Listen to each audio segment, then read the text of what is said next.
Hey, good morning. It is Tuesday. Welcome. It's another beautiful morning up north. I'm Pat Kreitlow up here on Lake Wissota. Nice to have you along.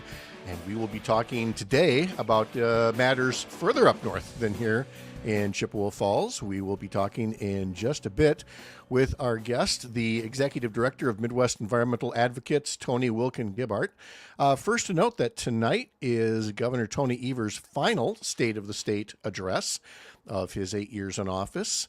We will be talking about that tomorrow morning at 9 o'clock with my old civic media colleague, Todd Alba. So Todd Alba and I will be giving a listen to the Governor's State of the State address tonight, talking 24 hours from now about what was in there, anything new on this proposed deal that would lead to some property tax relief and maybe some more general state aid for public schools. I'll have an update on that coming up after this morning's interview.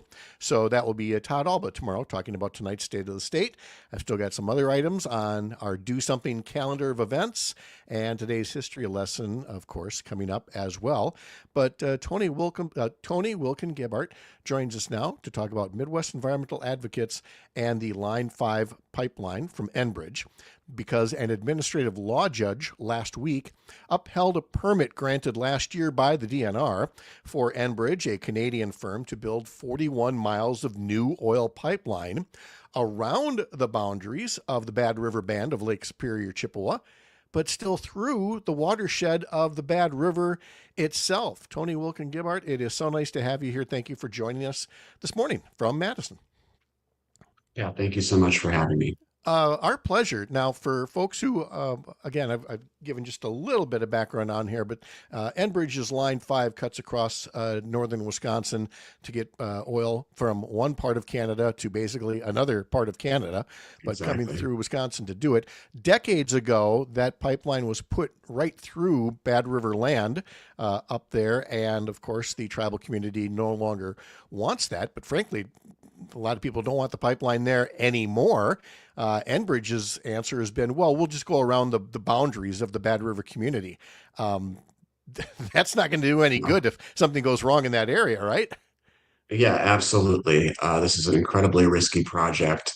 This reroute, its sole purpose is to keep the pipeline operational. And so even if this 41-mile segment is rebuilt, you have 70-year-old pipeline on either side running across northern Wisconsin.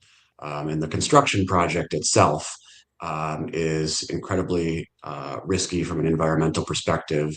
We have the experience of the Line 3 project in Minnesota, where aquifers were breached, where drilling fluid was inadvertently released into the waters of that state.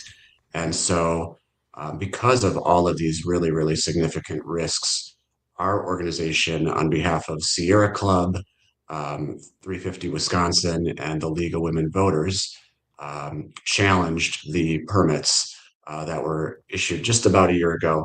We were joined in that effort by Clean Wisconsin and, as you mentioned, the band of Lake Superior, Chippewa, the Bad River Band, is also opposed, and they challenged those permit decisions. So what happened on Friday was that the administrative law judge who heard evidence about our challenge, for the most part, agreed with the DNR's permitting decision. There were some minor modifications to the permit conditions that were ordered as part of the process and in response to some of the challenges that we made. But the headline is that this particular administrative law judge agreed with DNR's decision and is allowing the permitting decisions to stand. Now, And that's yeah. I'm sorry. Go ahead. Tony was going to say that's. Go ahead. You go ahead and finish. I was just going to quickly say that won't be the end of the story for reasons that we can talk about. Yeah. That's just what I was going to get to is, some of the reaction notes that the DNR may have permitted the project without fully understanding the risks. As you and your allies note, we're talking about blasting and horizontal drilling and trenching through at least 186 different waterways, 101 acres of high quality wetlands that all drain right into Lake Superior. And then in separate litigation, the band is challenging the permit, not just by the DNR, but by the U.S. Army Corps for that project in federal court. Folks showing what do you mean 186 waterways? I mean the Bad River, like any other group of tributaries, that is some sensitive area with all kinds of inlets, and all it takes is one mistake, one leak somewhere to do tremendous damage. You mentioned the damage done by Line 3 in Minnesota. I mean, Enbridge even has some bad experience in Jefferson County, Wisconsin, with a spill. Wasn't it on their own property and they didn't catch it? That's exactly right. I mean, that's one of the ironies of this process is the very same week that DNR issued the permits for the Line 5 reroute back in late 2024, Enbridge was spilling oil in Jefferson County, nearly 70,000 gallons of their product on their own property, which they didn't catch for many, many weeks. And it's something that they're still dealing with there. And that really gets to the heart of this issue is that when you cite one of these pipelines in anywhere, but especially in a pristine, very ecologically sensitive region like we're talking about in northern Wisconsin, it's foreseeable that you're going to do environmental damage, both during the construction project and invariably these pipelines leak. And we believe, and I think the evidence at the hearing showed that the DNR underestimated these foreseeable risks, both from construction and operation of the pipeline. And there are other risks and incidents that we still haven't discussed, like in Michigan, for example, where again there's been a push to not make repairs, not reroute the line, but just to flat out end it. That it's just too dangerous. So, is there in fact a court ordered shutdown of the Bad River section of the pipeline that's supposed to happen in June? Yeah, absolutely. And so, this saga has been going on for many, many years, and it's always hard to figure out exactly where to start the story. But we talked about the fact that this pipeline was constructed over 70 years ago. The easements that Enbridge had to operate the pipeline on the Bad River Reservation expired a decade ago. And rather than realize that its right to operate the pipeline on the reservation had expired, the company decided to fight to keep its pipeline operational on the reservation, forcing the Bad River Band to file a federal lawsuit, which it did in 2017. Um, then, as that litigation went forward and proceeded, the federal judge said, "Look, Enbridge, you're in trespass. You've had plenty of time. I'm going to give you another 3 years to figure out what you're going to do about this pipeline." And those 3 years are up this June, in June of this year, 2026. Enbridge is back in federal court saying to the judge, "No, please give us more time." But uh, I think those arguments really don't have much merit because the company has known about the expired easements for a decade, Yeah. and we shouldn't be in this position where it's trying to continue to operate in trespass and to force this risky project on northern Wisconsin.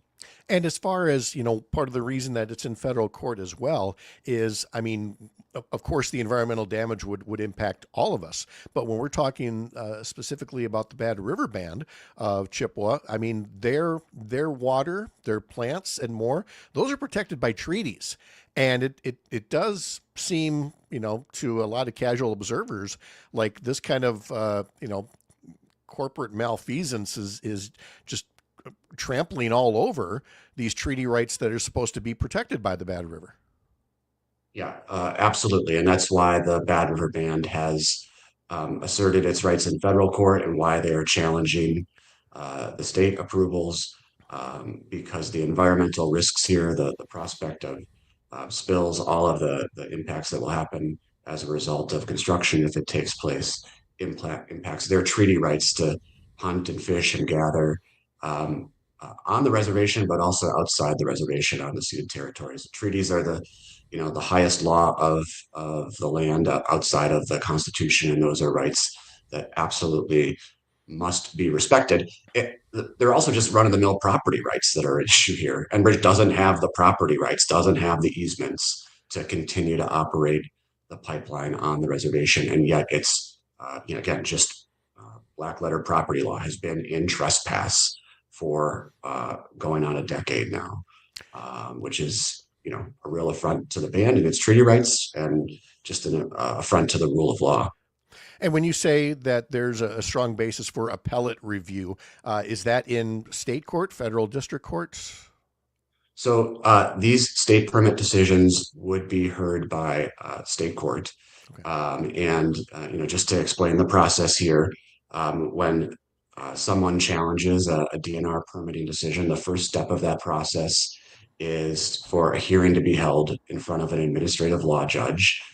That's a judge that works within the executive branch of state government and considers evidence, listens to witnesses. And so we had a hearing back in September, a 4-week hearing where extensive evidence was presented by both sides. This was probably one of the most complex and longest hearings of its type in recent memory, maybe in state history. And that hearing builds a factual record. So we put on evidence, we also made legal arguments. The judge then issued this decision on Friday, making findings of fact and conclusions of law. And at this stage, any of the parties have the right to have the courts of the state review that decision, and especially the legal determinations that were made. As I mentioned, my organization, Midwest Environmental Advocates, we're a public interest environmental law center, and we're representing Sierra Club and 350 Wisconsin and League of Women Voters. Those organizations have a right to judicial review, as does Clean Wisconsin, as does the band. And so, as disappointed as we were in the decision that came out Friday, we knew that regardless of what that decision was, it was very likely that one of the parties would choose to appeal, whether it be one of the organizations I just mentioned on our side, or Enbridge or the Department of Natural Resources. So that is very likely the next phase, to have the courts of the state review what this administrative law judge decided, and in particular, to take a hard look at some of the legal conclusions that were the basis for this decision, because we believe that the state's laws that protect our waterways, especially our wetlands protection law, and the rights that we all have under the state's public trust doctrine to have all of those rivers and streams that you mentioned, the over 180 rivers and streams protected, require more than what Enbridge has promised in its permit applications. Okay. And then this is a little in the weeds, but just to make sure I understand it, from the DNR decision, it went to an administrative law judge. The next step is then is it go into a county circuit court someplace, or does it go right to a court of appeals? It goes to a circuit court If someone chooses to appeal. Yeah. Okay. And would that have to be in a particular county, like Bayfield, or it could be Dane or someplace? Well, with so many different parties and litigants, I don't want to speculate as to where it could be venued, but all of those places that you mentioned are possibilities. Okay. Yeah. Okay, got it. So we're talking here with Tony Wilkin Gibart from Midwest Environmental Advocates, and you can find them at their website, midwestadvocates.org, or on Facebook at Midwest Environmental Advocates. And as I was looking through the Facebook page, there's so much more that this group works on. This is not, a one-note army by or one-note band by any stretch of the imagination here. You're working on a host of other projects and causes on behalf of Wisconsin's natural resources, aren't you? Yeah, Pat, thank you. It's been a really busy time for us here at Midwest Environmental Advocates. There's a lot to do.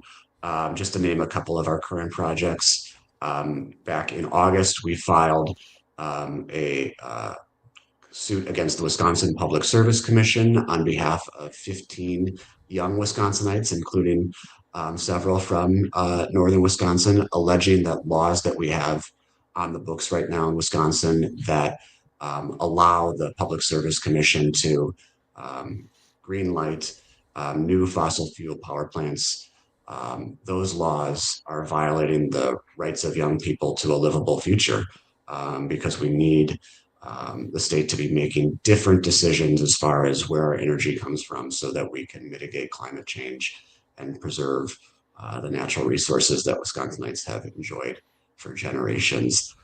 We're doing that in conjunction with an organization called Our Children's Trust.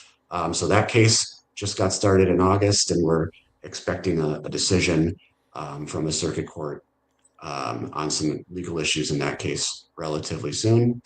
We're also representing an individual from Shorewood, Wisconsin, on the shores of Lake Michigan, but an issue that implicates Lake Superior in northern Wisconsin, who was cited for trespass for walking along the beach. And so we are representing him to challenge laws that prohibit the public from accessing the Great Lakes under the state's public trust doctrine, which is a right that we all have to enjoy the waters of the state. And So then those there's are a couple of things that are going on, but data more centers. as well. Those are Oh another my hot gosh. topic. Yeah, absolutely. Our organization has a long history of defending transparency and good government in Wisconsin when it comes to environmental decision making. We're really strong believers that local environmental democracy is important when folks have the ability to impact decisions that affect them and their communities. We see better environmental decision making. One of the issues with data centers has been non-disclosure agreements that are signed between the developers and local officials that shut the public out from information, so that our elected representatives, we're not sure if they're working for us or the data centers. And we've also seen really important and critical information about data center proposals be withheld from the public record, like water usage and energy usage. So right now we have a lawsuit also against the Wisconsin Public Service Commission, alleging that the PSC is unlawfully withholding energy demand data that utilities and data center developers are providing to the commission, but the commission isn't providing to the public. So that's a really important thread of our work right now, because we've seen over just the last several months when communities have information and they understand what is being proposed, they exercise very, very healthy scrutiny and pushback. And our organization plays a role in making sure that those local groups have the information that they need, they understand their legal rights and processes, so that they can be part of the process and be a check on these big tech companies and the utilities that just see dollar signs when they're thinking about data centers. And by the way, this really underscores something that we've talked about on the radio show for years, but especially the past year with Donald Trump back in office. And that is that, there are ways you can make a difference at all these different levels. Just because at the federal government level, you have Donald Trump and friends trying to dismantle all environmental regulations, doesn't mean there aren't other places at the state level, the local level, the personal level, where the courts as well, where you can make a difference. And that's why, if it sounds like you're juggling a lot of balls, it's because there's many different ways that the work can get done, even with a hostile federal government. That's absolutely correct. Most federal laws, like the Clean Air Act, the Clean Water Act, we're seeing EPA roll back regulations, trying to undermine those laws, the Trump EPA. But the way that those laws operate and the on the ground impact is all done through state government and actually operates through separate state laws and state statutes. So the work that we're doing to enforce state laws and state statutes, in by and large in Wisconsin courts, that is a very, very effective check and safeguard against what EPA is trying to do. We have some of the most forward-looking and protective environmental laws in Wisconsin, anywhere in the country, that we have just an amazing conservation tradition and legacy in our state that's reflected in our laws. But those laws are only as good as the enforcement and the implementation. And that's why it's critical that groups like ours and local community members and the groups that we represent are watchdogs and at times have to take legal action to make sure that those public rights that we have, by and large, through state law, are being upheld and enforced. And by the way, there are many different ways to support what Midwest Environmental Advocates is doing. Event sponsors, donor advised funds. You can donate stocks. There's legacy giving, employer matching gifts, workplace giving, donate your vehicle, and more. You can learn all about it at MidwestAdvocates.org or Midwest Environmental Advocates on Facebook. Tony Wilkin Gibart, the Executive Director for MEA. Thank you so much for giving us so much time to learn about the issue and about the group.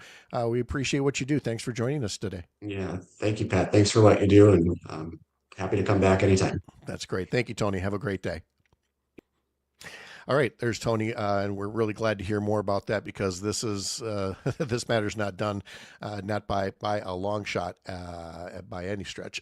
Jim from Appleton is here. Says a little late, but I made it.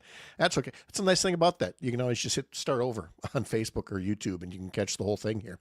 Before I get to the history lesson, let me share a couple of headlines here, quick.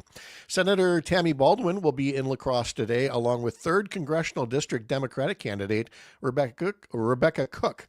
They will be in La Crosse this afternoon talking about the rural health care crisis and no doubt how Congressman Derek Van Orden has been making things so much worse.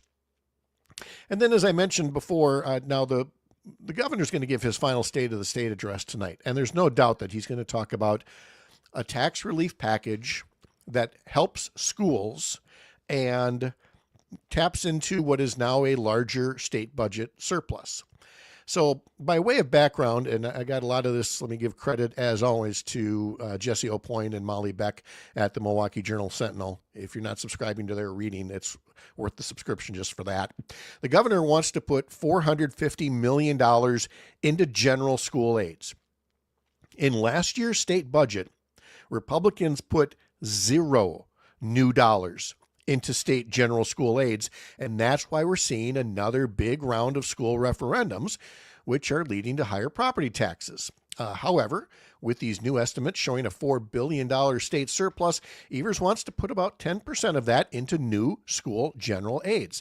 And to get Republicans to pass it, he's proposing a package that would also include dollars for property tax relief and or income tax rebates. Makes sense. Guess what Republicans are countering with?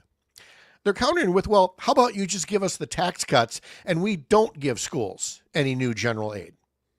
That's pretty much on brand, right? According to Jesse O'Point and Molly Beck, a letter was written by Assembly Speaker Robin Vos and Senate Republican leader Devin LeMahieu that said, quote, and I'll try not to laugh at this, quote, no amount of funding increase can address the root causes of the education funding problem. And they argue that schools need, quote, reform, not guaranteed funding to prop up a broken system. A broken system. You clowns have been in charge of the legislature for 15 years. This is on you. If the system's broken, you, who supported a blue ribbon commission but haven't adopted one damn thing out of it, bear all the responsibility for the higher property tax bills. So you can say, well, we'll just provide property tax relief, but if you're still giving $0 in new dollars for state general school aids and going 15 plus years of state general school aids not keeping up with inflation, then you're not doing a damn thing. So I hope this works out. The governor will say some things tonight. LeMahieu and Vos will poo-poo it and say, oh, he's just throwing money at the problem. And let's see if they actually get something done. If they don't, then they are going to wear the property tax increases. They keep saying, well, Tony Evers and the 400-year veto. 400-year veto doesn't have a goddamn thing to do with higher property taxes, okay? It's them starving schools for 15 years. That's the focus.